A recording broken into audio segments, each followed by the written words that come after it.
এই দেখো চিংড়ি মাছের মাথা ভাজা হয়ে গেছে, আমি তুলে নিচ্ছি।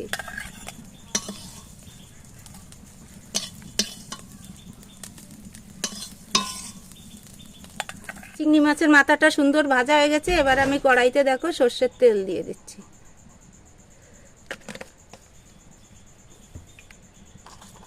সর্ষের তেলটা গরম হয়ে গেছে, বেশি করে কটা কালো জিরে দিয়ে দিচ্ছি। দেখো 4-5 কোয়া রসুন ছুলে রেখেছি, রসুনটা দিয়ে দিচ্ছি।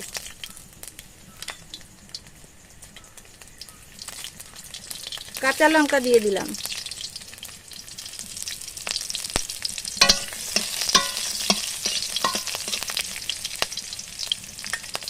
দেখো কি সুন্দর করে পটলের সেই ভেতরের শাঁসটা বের করে নিয়েছিলাম, এটা এবার দিয়ে দেবো।